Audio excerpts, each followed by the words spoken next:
Bonjour, c'est Ursule encore. Voilà, on est le 30 août 2018. Je viens sonner la trompette aujourd'hui encore et nous encourager à mettre notre vie en règle parce que vous savez, les choses vont se déclencher subitement.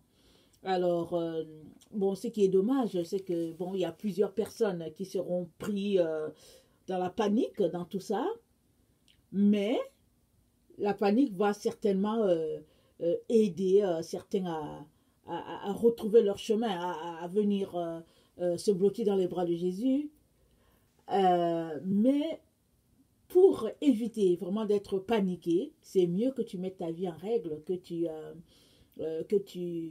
vives une vie qui plaise au Seigneur. Surtout que on ne sait pas qui va mourir, qui va vivre. Parce que là où tu es, tu ne sais pas si tu vas mourir ou si tu vas vivre. Il y a beaucoup de gens qui vont mourir, mais il y a d'autres qui vont rester, continuer, parce qu'on est vraiment dans le temps de la fin. Et Jésus a dit, vous allez entendre parler de guerre, de bruit de guerre, tremblement de terre et tout ça. Jésus a dit, ne vous inquiétez pas, il faut que ces choses arrivent. Donc, toi et moi, nous savons que ces choses-là doivent arriver. Mais la différence entre les personnes se fait au niveau des préparatifs. Qui est prêt et qui ne l'est pas. Et moi, je viens nous encourager à nous préparer à tous les jours. Tous les jours. Peu importe ce qui arrive, soyons prêts. Donc voilà. Alors aujourd'hui, je viens encore parler de la femme d'Apocalypse 12 et le retour du Seigneur. Alors, aujourd'hui, cette nuit, j'ai fait un rêve. Et alors, le rêve, c'était sur la femme d'Apocalypse 12. Et puis bon, la consternation sur la terre et tout. Et parce que... bon, les gens, je ne sais pas, vous savez, c'est pas un passage facile hein, à comprendre et tout, et dont les gens étaient vraiment étonnés, et puis de tout ce qui se passait autour de Apocalypse 12 et tout, c'était souvent la panique, c'était vraiment l'étonnement, et puis bon, voilà. Alors quand je me suis réveillée, le Seigneur m'a dit de revenir encore là sur le sujet. Alors, je ne sais pas combien de messages je vais faire là-dessus, mais on va y aller selon ce que le Seigneur va me donner. Amen. Donc voilà. Alors, la fin d'Apocalypse 12 est une pièce très très importante pour ce qui est du retour du Seigneur. Donc, il est donc aussi important qu'on précise que Jean regardait comme on regarde à la télévision. Vous savez, quand une scène se passe à la télévision, on nous laisse deviner certaines choses. Mais on n'a pas tout. On a une image qui est là. Et souvent, l'image peut parler. Ou bien l'image peut être figée. Alors, Jean, il regardait, c'est depuis le 1er siècle. Alors, il regardait, comme à notre temps aujourd'hui, il regardait les images comme à travers une télévision. Alors, il regarde et il voit un signe. Et un signe, c'est une femme qui est là dans le ciel. Et elle est enceinte. Et elle est sur le point d'accoucher et elle crie les douleurs de l'enfantement. Alors Jean voit ça. Alors, il est donc surpris par cela. Et le signe, comme on l'a déjà vu, le signe c'est un indice. Vous savez, quand on va dans un parc, quand on voit un dessin là où il y a une antilope, c'est en train de nous dire que dans le coin où nous nous trouvons, il y a des antilopes aux environs, dans les environs.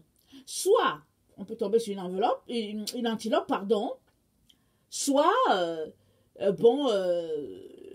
tout cas, ça nous avertit qu'il y a des antilopes. Il faut qu'on fasse attention. Et il ne faut pas qu'on soit surpris si on en trouve une. Et aussi, ils mettent sur le numéro de téléphone, ils disent que si vous en voyez une, n'hésitez pas d'appeler à tel numéro. Alors, tout est indiqué. Alors, ce que j'en vois, c'est un signe, c'est un indice. C'est quelque chose qui dit à Jean que voilà ce qui va se passer. Et, excusez-moi, je vais tourner ma page. Alors, ce signe et cet indice-là nous dit que quand le temps sera arrivé, voilà ce qui va marquer le ciel de cette époque-là. Il y aura une femme dans le ciel et elle sera enceinte. Elle sera enceinte et puis sur le point d'accoucher. Et on sait tous que, en tout cas pour les femmes qui ont accouché, on sait que c'est pas évident. Ça fait très mal. Alors cette femme-là criait les douleurs de l'enfantement, elle souffrait beaucoup. Alors, c'est un peu ça ce que j'en vois. Alors, il nous dit que La femme était enveloppée de soleil. Pourquoi était-elle enveloppée de soleil ou bien est-elle enveloppée de soleil? Alors la femme est enveloppée de soleil parce qu'elle est éclairée. Alors si on lit ce texte-là, Apocalypse 12, je ne vais pas lire parce que j'ai d'autres textes à lire. Alors si on lit le texte d'Apocalypse 12, on va exactement voir la situation comme dans Ésaïe, où le prophète Ésaïe a dit, la Vierge sera enceinte. Et il dit, et puis il dit, bon, un fils lui sera donné, on l'appellera Emmanuel, prince de paix, j'ai oublié tous les qualificatifs. Alors, Dieu avec nous, en tout cas, j'ai oublié tous les qualificatifs, pardonnez-moi. Et voilà l'image, Marie aussi a dû lire ça. Marie aussi a lu cette partie-là, parce que c'est l'Ancien Testament, et les Juifs lisaient souvent les Écritures. Alors, Marie lisait certainement cette partie-là, elle lisait ça constamment avec ses parents, jusqu'à ce que, un jour, un ange cogne à sa porte. Il cogne à sa porte, toc, toc, toc. Alors, il dit, je vous salue Marie, vois qu'une grâce a été faite. Marie est surprise. Et il lui dit, c'est toi qui vas porter le Sauveur. Et Marie dit, mais comment? Moi, je ne suis pas de Marie et tout. Il dit que non, le Saint-Esprit va te couvrir, tu vas porter le Sauveur. Alors, une grâce a été faite à Marie, Marie a porté le Sauveur. Et c'est là que la prophétie de Ésaïe est devenue vivant pour Marie. Marie donc est devenue celle-là qui a porté le Messie et qui a souffert tout ce qu'elle devait. Physiquement, elle a souffert le douleur de l'enfantement. Et physiquement, elle a pleuré, elle est allée jusqu'à la croix, elle a vu tout. Mais elle a vu comment cet enfant-là qui est sorti d'elle est devenu celui-là par qui toute la terre a été sauvée. Elle a vu ça parce que de toutes les manières, Dieu l'avait annoncé. Il avait annoncé qu'il sauverait Israël de ses péchés. Alors, on sait tous que Jésus-Christ est venu, il est mort, et il est ressuscité, et il reviendra encore. Alors, c'est la même chose qui va se passer dans le temps où ce signe-là qui a été affiché dans le ciel. Et nous savons tous, j'espère que vous le savez, que le signe a été affiché en 2017. Les gens disent que ce signe-là, ça fait longtemps qu'ils l'ont vu. Je ne sais pas si j'ai bien entendu les commentaires qui passaient par la télévision, sur Internet, mais toujours est-il que, si je ne me trompe pas, j'aurais entendu que la première fois qu'on a vu ce signe-là, c'était au temps de Ève. Et puis, je ne sais pas si l'autre fois, c'était la naissance du Messie. Excusez-moi, je ne veux pas vous induire en erreur. Mais toujours est-il que ce signe-là est apparu, je pense, le 23 septembre 2017, de ce que j'ai compris. Alors, c'est un peu comme ceux-là qui croient à l'horoscope. Alors, il y a des signes Gémeaux, il y a des signes Balance, il y a des signes Sagittaire, des choses comme ça. C'est des trucs, quand cette période-là arrive, dans le ciel, en tout cas des astres et tout ça, là, c'est ça qu'on voit, c'est le dessin de ça qu'on voit. Quand c'est le temps de la balance, c'est le dessin qu'on voit, c'est balance qui est là, qui est dessiné dans le ciel. Alors, le 23 septembre 2017, alors a été apparu, a été vu, pardon, excusez mon français, a été vu dans le ciel. Alors, cette femme-là étant enceinte, et puis, donc voilà, c'est le dessin. Et lui, Jean, il a vu que le dessin était alive. Parce qu'il a vu que la femme, elle souffrait les douleurs de l'enfantement. Ça veut dire que Dieu le Père a fait que, il a fait zoom out à Jean et il a fait que l'image était devenue active. Et Jean a vu que cette femme-là, elle souffrait et c'était douloureux et c'était vraiment quelque chose d'assez spécial.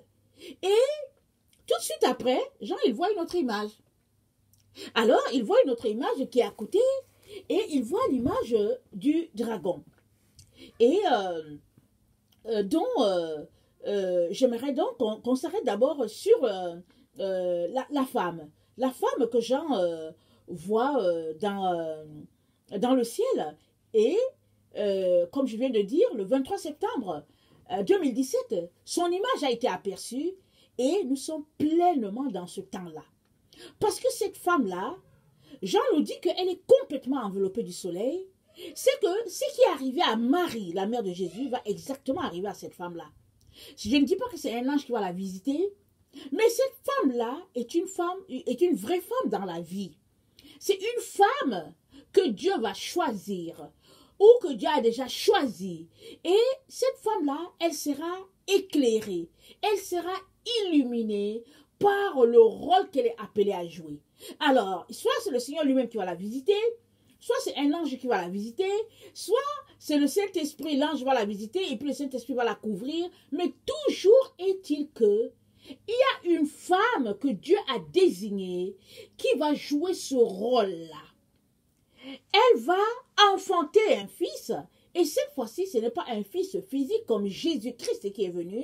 Mais cette femme-là, elle va enfanter un bébé. Alors, elle va enfanter un fils, c'est ça qui est dit. Et ce fils-là, c'est ce fils-là qui va paître Israël avec un bras de fer. Alors, quand on regarde dans une autre vidéo, je vais parler du fils de ce bébé-là, je vais parler de ça. Dieu merci que le Seigneur m'a donné d'avoir des éléments et tout. Mais toujours est-il que quand cette femme-là, quand Jean voit cette femme-là, alors il voit que le soleil est enveloppé. Elle est complètement enveloppée de soleil. Elle est complètement éclairée. Parce que une fois que le Seigneur l'aura visité ou bien que le Seigneur l'a visité, cette femme-là va commencer à entrer pleinement dans son rôle. Elle va comprendre que, oh, au fait, elle est venue sur la terre pour ça. Elle est venue pour livrer cette bataille-là parce que elle est un rejeton d'Israël. Alors, vous savez, Israël, aujourd'hui, on voit Israël tel que c'est là, mais on sait qu'Israël a été longtemps asservi par les nations du monde et tout. Et il n'y a que, je pense que c'est l'année dernière encore, en 2017, que Israël a fêté son jubilé, si j'ai bonne mémoire. À moins que ce soit en 2018, si, je ne me rappelle pas. Mais toujours est-il que Israël est en train de fêter son jubilé ou bien vient de sortir de son jubilé. Alors, c'est ça. Alors, donc, cette femme-là est donc illuminée par tout ce que le Seigneur va lui révéler de sa situation, de ce qu'elle a appelé à faire et tout ça. Et elle va se rendre compte qu'elle est un résidu d'Israël et que Dieu l'a choisi avant la fondation du monde pour faire ce travail-là. Alors, c'est là que la terre sera consternée. C'est là que les gens seront surpris. Pourquoi? Parce que nous savons qu'Israël qui est là, il y a eu beaucoup d'immigration à Israël qui est là. Et si nous regardons la Bible dans Deutéronome 28, Dieu a dit à Israël, si vous obéissez à ma parole, voilà ce qui va vous arriver. Et si vous n'obéissez pas, voilà ce qui va vous arriver, vous serez déportés et vous serez esclaves. Alors nous savons tous qu'Israël a été esclave en Égypte, Dieu les a fait sortir à bras de fer. Mais après, Israël est retourné dans l'esclavage et à chaque fois, Dieu a envoyé les rois pour les asservir. On sait qu'ils ont été asservis sur Nabuchodonosor et puis tout ça. Je ne peux pas connaître, je ne peux pas citer tous les rois. Mais toujours est-il que, à un moment donné, Israël a tellement péché que les 10 tribus d'Israël ont été dispersées et aussi Juda et puis Benjamin ont aussi été dispersés. Et là, aujourd'hui, Israël est dispersé sur toute la terre et à un moment donné, même, on les a vendus. Alors, ils sont répandus partout aux États-Unis, partout en Europe, partout. Et il y a quelques Juifs, les vrais descendants d'Israël, il y en a quelques-uns qui sont restés fidèles parce que leurs parents leur ont dit, tu sais, tu es juif, et puis, etc., etc. Il y a d'autres à qui les parents n'ont rien dit parce que vous savez que les vrais juifs, ils n'aiment pas dire qu'ils sont juifs, parce qu'ils ont peur des représailles. Alors, ils ne disent rien. Alors, ils se disent, bon, Seigneur, bon, ils ferment leur bouche parce qu'on sait tout ce qui arrive aux juifs. Mais aujourd'hui, sur la terre d'Israël qui est là, il y a beaucoup de personnes qui habitent là-bas qui se disent juifs, mais qui ne le sont pas. La Bible en parle. Dieu dit, je pense que c'est à la lettre du Seigneur à l'église de Sardes, il dit, je veux faire que les gens qui se disent juifs, ils vont venir se prosterner devant toi. Ceux qui disent qu'ils sont juifs alors qu'ils sont de la synagogue de Satan, je veux faire qu'ils vont venir se prosterner devant toi. Alors, les vrais juifs ont été déportés. Ils ne sont pas là en Israël. Tous ceux qui sont là sont des immigrants. Peut-être qu'il y a certains qui sont encore il y a certains qui sont des juifs, mais les vrais, ils ont été déportés. Ils ne sont pas là. Et il y en a les vrais qui retournent aujourd'hui en Israël, mais on les met dans des endroits bizarres. On dit que non, c'est pas vous, parce qu'on ne veut pas d'eux, soit à cause de leur couleur de peau et tout ça. Mais on sait que les Juifs, en tout cas, ils sont dispersés sur la terre. Et quand on lit la Bible, on sait que la Bible nous dit qu'ils vont retourner sur la terre. Alors, pour faire une toute petite histoire, nous savons que quand Israël avait été déporté, quand ils étaient sous le roi, je pense, Nabuchodonosor, à un moment donné, avec Esdras et puis Néhémie, je pense, à un moment donné, quand ils étaient en train de bâtir, quand le roi leur a dit de retourner bâtir le temple, à un moment donné, je pense que Esdras a fait le décompte et il a vu qu'il y avait beaucoup de juifs qui avaient épousé des femmes étrangères. Et ils ont prié, ils ont pleuré parce que Dieu leur avait dit de ne pas épouser les femmes étrangères. Et il a été décidé qu'il fallait que les juifs se séparent de ces femmes-là étrangères. Elles sont retournées chez elles. Plusieurs étaient des Égyptiennes, des gens qui venaient d'ailleurs. Et puis on les a tous renvoyés chez eux avec les enfants. Donc ces enfants-là sont des enfants juifs, n'est-ce pas? Alors, il y a aussi la reine Shaba de Séba, quand elle est venue, elle a eu un enfant avec le roi Salomon, au moins un enfant, et puis ils sont retournés aussi en Éthiopie, et puis on sait que bon, ils se sont aussi perpétrés là-bas, et on sait aussi que quand il y a le temps de la guerre, quand les Juifs ont été déportés, qu'ils ont fui, il y en a une bonne partie qui sont dispersés, ils sont partis aussi en Afrique, ils sont dispersés un peu partout. Donc, les Juifs sont dispersés partout. Alors, la consternation va venir du fait que les gens vont peut-être s'attendre à ce que, ok, Apocalypse 12 va se passer sous nos yeux, les gens vont certainement s'attendre à ce que ce soit une personne d'une certaine, peut-être, nationalité, etc. Mais la personne qui sera devant eux va juste les surprendre. Les gens seront consternés. Mais la Bible dit que cette personne-là, cette femme-là qui est choisie, c'est un rejeton d'Israël. C'est un rejeton que Dieu a gardé et c'est cette personne-là qui va venir. Et la Bible, comme on vient de le lire, elle va venir pour annoncer le retour du Messie à ses frères, les Juifs. Mais évidemment, les autres qui ne sont pas juifs vont aussi entendre ce message parce que le message sera répandu sur toute la terre. Ils vont aussi l'entendre. Ceux-là qui sont chrétiens et qui voudront marcher sur le Dieu d'Israël vont se conformer au message de cette femme-là. Alors, cette femme-là, donc, elle va prêcher, elle va annoncer la vérité à ses frères et plusieurs vont se convertir. Mais c'est sûr qu'au début, bon, les gens vont trouver ça un peu bizarre et tout. Mais quand les gens de Dieu quand les gens vont voir la puissance de Dieu en elle, les gens vont finir par comprendre que, oh, en tout cas, on pense que Dieu est en train de faire quelque chose. Parce que Dieu avec cette personne-là. Alors, quand je lis les Écritures, Apocalypse 12 est connecté à Apocalypse 11. Alors, quand on lit le chapitre 1 d'Apocalypse, l'Apocalypse 11, ça nous dit que, alors, Jean dit que il lui a été donné quelque chose pour mesurer le temple. Et l'ange lui a dit, mesure juste le parvis intérieur, mais laisse le parvis extérieur aux nations.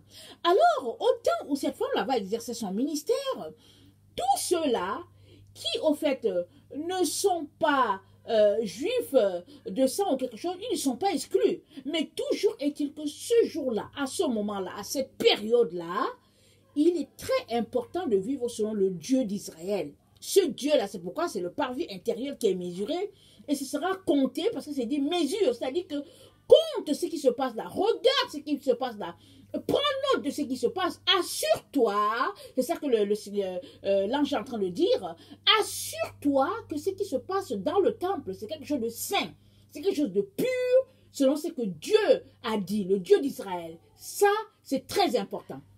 Alors, tous ceux-là qui vont écouter le message de cette femme-là et qui vont dire que oui, au fait, on veut se conformer au Dieu d'Israël, bon, ils seront le bienvenu. Sinon, ben, ils seront juste écartés, ils feront partie ils feront partie du parvis extérieur. Et cette femme-là aussi, avec son combat et sa bataille, à un moment donné, ça va marquer le temps de la grâce et on va tomber dans le temps où Israël sera sauvé parce qu'à un moment donné, quand on va continuer de lire, à un moment donné, on va voir que cette femme-là, quand elle aura fini de livrer quand elle aura fini de livrer son bébé, ça nous dit que le dragon s'est tenu devant elle. Alors le dragon s'est tenu, c'est là que je viens sur la partie du dragon, le dragon s'est tenu devant elle pour l'empêcher d'accoucher. Alors pourquoi il veut l'empêcher d'accoucher? Parce que il ne veut pas que les gens soient éclairés. Parce que c'est dit que ce bébé-là, elle accouche, et il va paître Israël avec une main de fer. Alors, elle a un message, cette femme-là, à délivrer. Et c'est pourquoi le dragon va se tenir devant elle, ou bien le dragon s'est tenu devant elle, ou bien le dragon se tient devant elle. Parce qu'on ne sait pas sur combien de périodes ça s'est étendu. C'est ça l'histoire. Quand on voit un signe, on ne sait pas combien de temps ça s'est étendu. Quand tu vas dans le parc, tu vois le signe, on te dit, il y a les antilopes ici. Tu ne sais pas depuis combien de temps il y a les antilopes. Tu ne sais pas. Tout ce que tu sais, c'est que le signe est là. Et du moment où les gens ont mis le signe, tu ne sais pas à partir de quel moment ils ont mis le signe. Mais on te dit seulement qu'il y a des antilopes. Alors, Jean a vu un signe. Mais Jean ne nous dit pas depuis combien de temps le combat a lieu entre la femme et le dragon. Il ne nous dit pas ça. Il ne dit pas combien de temps le dragon s'est tenu devant la femme pour l'empêcher de livrer son enfant. Mais toujours est-il qu'à un moment donné, on lit qu'elle a livré cet enfant-là. Elle a pu accoucher de son enfant. Alors, et à un moment donné, quand on continue de lire, ça nous dit qu'à un moment donné, son enfant a été enlevé vers le ciel.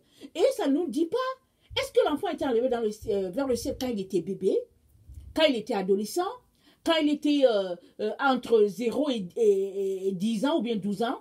Rien ne nous dit. Tout ce qu'on sait, c'est que le dragon voulait empêcher la femme d'accoucher, mais malgré cela, elle a accouché. Et quand elle a accouché, un temps vint où l'enfant fut enlevé et puis s'est retrouvé au ciel. Et la vie de la femme était en danger. C'est là qu'elle a fui pour aller se cacher. Et la Bible nous dit qu'il y a un endroit que Dieu a mis en réserve pour cette femme-là pendant 42 mois. Disons pendant 3 ans et demi. Et ce temps-là, les 3 ans et demi, correspond au temps où la Bible dit que c'est le temps des douleurs d'enfantement de Jacob. J'aimerais ça qu'on lise dans, je pense que c'est dans Jérémie 30, le verset, attendez, il ne faut pas que je me trompe, il faut que je regarde mes notes. Alors, Jérémie 30, à partir du verset du 1 au verset 17. Du verset 1 au verset 17. Alors, message que l'Éternel communique à Jérémie. Voici ce que déclare l'Éternel, Dieu d'Israël. Consigne par écrit dans un livre tout ce que je t'ai dit. Car voici le temps vient, dit l'Éternel, où je ramènerai les captifs de mon peuple, Israël et Juda. C'est l'Éternel qui le déclare. Je les ramènerai dans le pays que je donnais à leurs ancêtres, et ils le posséderont. Voici ce que l'Éternel a dit au sujet d'Israël et de Juda. L'Éternel guérira. Voici ce que déclare l'Éternel. Nous avons entendu des cris d'effroi, c'est l'épouvante et non la paix. Demandez et voyez. Les hommes peuvent-ils à présent enfanter? Pourquoi voit-on partout des soldats qui se tiennent, les mains collées aux reins, comme des femmes sur le point d'accoucher? Le visage défait, livide, malheur, quel jour terrible. Il n'y en a point d'autre semblable à celui-là. C'est un temps de détresse pour les descendants de Jacob, mais ils en seront délivrés. Voici ce que déclare l'Éternel, le Seigneur des armées célestes. En ce temps-là, je briserai le joug pesant sur leurs épaules, j'arracherai leurs liens, et ils ne seront plus esclaves d'étrangers. Ils seront serviteurs de l'Éternel, leur Dieu, et de David, leur roi, que je leur donnerai. Et toi, Jacob, mon serviteur, sois donc sans crainte, déclare l'Éternel. Non, n'aie pas peur, ô Israël. Oui, car je veux te délivrer de la terre lointaine, toi et tes descendants, du pays de l'exil, car Jacob reviendra. Il jouira de la tranquillité et d'une vie paisible. Personne ne l'inquiétera, car je suis avec toi, l'Éternel le déclare, et je te sauverai. Je ferai table rase de toutes les nations parmi lesquelles je t'ai dispersé. Mais je ne ferai pas table rase de toi. Cependant, je te châtierai selon ce qui est juste. Et je te laisserai, et je ne te laisserai certainement pas impuni. Car voici ce que l'Éternel déclare, ta blessure est très grave, ta plaie est douloureuse, et il n'y a personne qui prenne en main ta cause. Il n'y a pas pour ton ulcère de remède efficace. Tous tes amants, Jérusalem, t'ont oublié. Ils ne se soucient pas de toi, car je t'ai accablé de coups comme ferait un ennemi.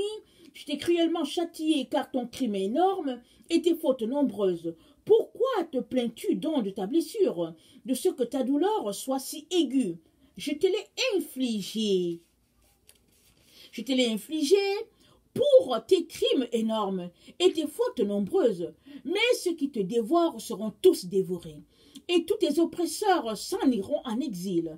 Ceux qui t'auront pillé seront pillés eux-mêmes, et je livrerai au mépris tous ceux qui te méprisent.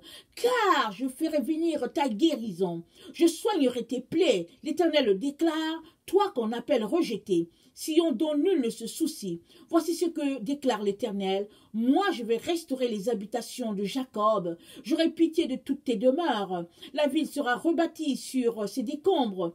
Le palais sera restauré sur son emplacement. Voilà, je peux continuer, je peux continuer.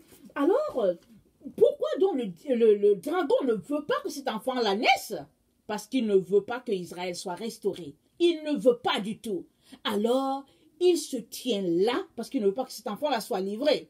Mais cette femme-là, qui est, comme j'ai dit dans une des vidéos, qui est une fille de Ève, qui est un rejeton d'Israël, celle-là que Dieu a gardée, celle-là sur qui Dieu a mis une main, Dieu va permettre qu'elle puisse ramener ses frères et ils vont recevoir ce message-là. Peut-être au début, tout le monde sera craintif, mais à un moment donné, ils vont saisir ce que cette femme-là aura à dire parce qu'elle vient de la part de l'Éternel pour livrer un message et ramener Israël. C'est pourquoi celle-là, elle va déclencher une guerre sans pareille. Parce que à partir du moment où le Seigneur l'aura mise en sécurité dans un endroit pendant 3 ans et demi, la Bible nous dit, je ne veux pas lire, il y aura un combat qui va se livrer. Le combat sera tel que la Bible dit qu'il n'y a plus eu de place trouvée pour Satan dans le ciel. Et Satan, donc, sa place n'a plus été trouvée. Entre-temps, je pense que dans Apocalypse 12, verset 4, c'est dit que Satan va remuer sa queue et puis les étoiles vont tomber. Ils vont venir faire la guerre à la postérité de la femme. Elle va venir faire la guerre aux frères de cette femme-là, les sœurs et tout ça, parce que c'est Jacob, c'est ça qu'on vient de lire. Mais Dieu dit, je vais restaurer. Alors, la guerre sera sans pareil. Parce que à partir de ce moment-là, leurs yeux vont s'ouvrir. Ils vont très bien saisir ce message-là. Ils vont comprendre que, oh, ça c'est le temps plus que jamais. Et tous ceux-là qui se joindront à Israël pour assurer ce combat de taille-là, ben, la terre d'Israël sera à eux. Mais tous ceux-là qui vont rester de loin, vivre un pas dans le péché, un pas avec le Seigneur, ben, ils seront exclus. C'est eux qui font partie du parvis extérieur. Alors, ce sera un combat où vraiment Satan sera livré parce que ce groupe-là, ils auront livré Satan. Ils vont vaincre Satan par la parole de leur témoignage et le sang de l'agneau dont ils se revêtent à tous les jours. Voilà un peu le message que cette femme-là va venir envoyer sur la terre. Et puis, elle est illuminée parce que de jour en jour, le Seigneur va lui révéler qui elle est. Parce qu'à un moment donné, Marie a été illuminée. Marie a dit, je suis la servante du Seigneur, qu'il me soit fait selon sa volonté. Marie s'est rendue compte que c'était elle. Elle a dit, comment se fait-il que le Tout-Puissant puisse se pencher sur la bassesse de sa servante? Alors cette femme-là, d'Apocalypse 12, au moment où le Seigneur va l'éclairer, et moi je pense qu'elle est déjà éclairée, cette femme-là. Pourquoi je le dis? Parce que le 23 septembre 2017, alors, le signe a été vu dans le ciel, ça veut dire qu'on est dans ce temps-là. Anyway, si elle n'est pas encore éclairée, c'est que le Seigneur est en train de le faire. Et si elle est éclairée, alors on va la voir prendre son rôle dans peu de temps. Et ce sera aussi ce temps qui marque le temps de temps où les troubles de Jacob, ces douleurs les douleurs, les difficultés que les Juifs vont vivre, les vrais chrétiens, ce temps-là, ce sera un temps de détresse terrible sur la terre. Alors, j'aimerais qu'on lise Ésaïe 66 à partir du verset... Attendez, il faut que je vois bien. Est-ce que c'est à partir du verset 10? C'est à partir du verset 7. Alors, Ésaïe 66 à partir du verset 7, ça dit ceci. Ok. Avant d'éprouver les douleurs, elle a enfanté. Avant que les souffrances lui viennent, elle a donné naissance à un fils. qui a jamais entendu quelque chose, qui a jamais entendu pareille chose, qui a jamais vu rien de semblable. Un pays peut-il naître en un jour? Une nation peut-elle enfanter d'un seul coup? À peine en travail, si on a enfanté ses fils. Ouvrirai-je le sein maternel pour ne pas laisser enfanter, dit l'Éternel? Moi qui fais enfanter, empêcherai-je d'enfanter, dit ton Dieu. Réjouissez-vous avec Jérusalem, faites d'elle le sujet de votre allégresse. Vous tous qui l'aimez, tressaillez avec elle de joie. Vous tous qui menez deuil sur elle, afin que vous soyez nourris et rassasiés du lait de ses consolations, afin que vous savouriez avec bonheur la plénitude de sa gloire. Car ainsi parle l'Éternel. Voici, je dirigerai vers elle la paix comme un fleuve, et la gloire des nations comme un torrent débordé. Et vous serez allaités, vous serez portés sur les bras et caressés sur les genoux, comme un homme que sa mère console. Ainsi je vous consolerai. Vous serez consolés dans Jérusalem. Vous le verrez, et votre cœur sera dans la joie. Et vos os reprendront de la vigueur comme l'herbe. L'Éternel manifestera sa puissance envers ses serviteurs, mais il fera sentir sa colère à ses ennemis. Amen. Alors, donc, le temps vient où le Seigneur va permettre que Israël retourne sur sa terre. Et ça, qu'on le veuille ou pas, ce temps-là va arriver et nous sommes dans ce temps-là. Et le Seigneur lui-même, il sait quand est-ce qu'il va déclencher ça, à travers tout le travail vraiment qui sera fait à travers sa fille, cette fille de Ève-là, ce rejeton d'Israël-là, qui sera tout simplement la surprise pour beaucoup de personnes. Et le Seigneur nous dit, il nous dit tout de suite, il dit, bon, comment est-ce possible qu'une nation naisse en un jour? Parce qu'au fait, cet enfant-là qui va sortir d'elle va faire naître plusieurs enfants, plusieurs fils.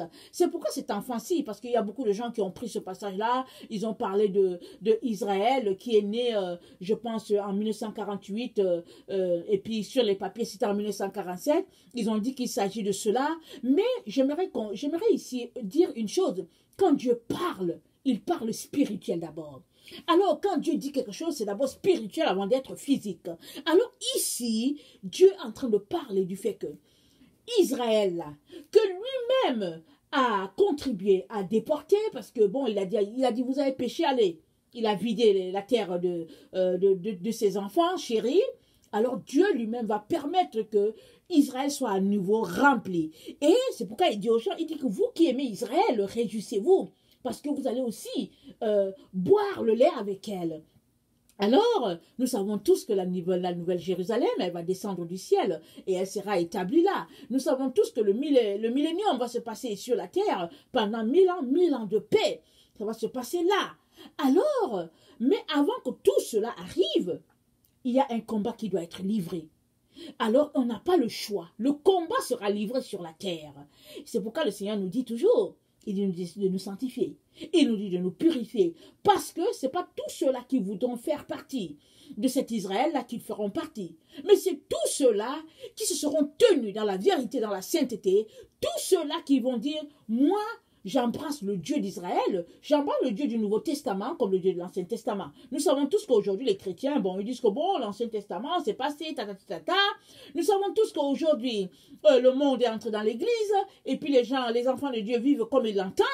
Mais nous sommes vraiment dans ce temps-là où Dieu dit, réveillez-vous. Dieu dit, revenez de vos voies souillées. Dieu dit, changez vos voies et puis revenez à moi. Pourquoi? Parce que bientôt, alors la boucle sera bouclée. Alléluia. Israël qui a été chassé va revenir. Et tout le monde saura qui sont les vrais enfants du Papa Yahweh au fait. Alors ceux-là qui ont été déportés. Mais bien sûr, les enfants de Papa Yahweh aujourd'hui sont tous ceux-là qui ont accepté le Seigneur Jésus-Christ dans leur vie, parce qu'il s'agit de ça. Parce que le message de cette femme-là, c'est un message, oui, de retourner vers le Dieu d'Israël, mais ce Dieu-là qui a pour père le Seigneur, ce Dieu-là qui a pour fils le Seigneur Jésus-Christ. Parce que n'oublions pas que ce Jésus, il a été rejeté par les Juifs. Et le bruit continue de courir, que bon, le bruit de mensonge continue de courir. Et ils attendent leur Messie. Mais Jésus est déjà venu jusqu'à ce qu'il va revenir. Alors cette femme-là, elle va annoncer à ses frères, les Juifs, elle va leur dire qui est le véritable Messie. Alors, n'oublions pas aussi qu'elle va exercer son ministère dans ce temps-là où l'Antichrist et le faux prophète vont aussi faire leur part de choses sur la terre. Alors, elle devra se tenir vraiment dans la vérité, dans la sainteté, dans la pureté, pour pouvoir déclarer les paroles de son Dieu. Et cette femme-là, elle sera revêtue de la puissance du Saint-Esprit, tout comme Marie a enfanté l'enfant Jésus par la puissance du Saint-Esprit. Cette femme-là, elle sera revêtue de la puissance du Saint-Esprit. La Bible l'appelle. La Bible dit que c'est l'huile parce que Dieu parle de deux chandeliers, pas deux chandeliers, deux oliviers qui se trouvent devant le trône et qui alimentent les chandeliers. Et nous savons tous que les deux oliviers qui se trouvent devant le trône, c'est l'huile de l'Éternel, tel que dit dans Zacharie 4, tel que Zorobabel parle. Alors cette femme-là, elle sera l'un des témoins qui va pouvoir assurer vraiment ce message-là. Alors, donc voilà, je bénis le Seigneur pour cela. Je vais continuer dans une seconde partie, mais je viens vraiment nous encourager à mettre notre vie en règle, parce qu'on n'a plus le temps. On est dans ce temps-là. Ça va faire bientôt 1 an que ce signe a été vu dans le ciel, et le Seigneur, il avance avec ses prophéties. Parce que la Bible nous dit que dans le temps marqué, quand le temps marqué fut arrivé, la Bible nous dit, la Vierge a été visitée. Quand le temps marqué est arrivé, Élisabeth a été visitée et un prophète a été envoyé devant le Messie. Alors, nous sommes dans ce temps-là et quand le temps va arriver, point par point, minute par minute, virgule par virgule, les choses vont se passer exactement. Et là, on est dans cette période-là où les gens ne font que vraiment... où les gens ont vu ce signe-là, alors on ne peut pas faire comme si on n'entendait pas. Alors arrêtons de jouer aux sourds, arrêtons de jouer aux aveugles, mais vraiment réveillons-nous, tournons-nous vers Dieu dans la repentance, dans l'humiliation, afin qu'il puisse nous élever, qu'il puisse nous accorder un temps de grâce, parce que vraiment la terre telle qu'on la connaît, elle ne sera plus pareille. Et puis, il faut que le millénium se passe. Et puis, il faut que les choses avancent afin qu'on puisse se retrouver dans l'éternité. Amen. Donc voilà. Alors, je viens de m'arrêter aujourd'hui là. Et demain, je vais continuer dans l'autre partie jusqu'à ce que le Seigneur fasse full stop. Alors, donc voilà. Alors, soyez bénis. Alors, si toi, tu ne connais pas le Seigneur, je viens te dire que le message, il est aussi pour toi. Alors, le Seigneur Jésus-Christ t'aime beaucoup. Alors, il veut te montrer le chemin, la vérité et la vie. Parce que c'est lui, Jésus-Christ, au fait. Ce n'est pas Bouddha, ce n'est pas Confucius, ce n'est pas Mahomet, mais c'est Jésus-Christ. Alors je viens t'encourager à lui donner ta vie, à l'appeler à ton secours. Il va venir t'éclairer. Et ta vie ne sera plus pareille. Amen. Alors voilà, je vous aime beaucoup. Dieu davantage. Alors tenons-nous ensemble et puis le Seigneur revient. Maranatha.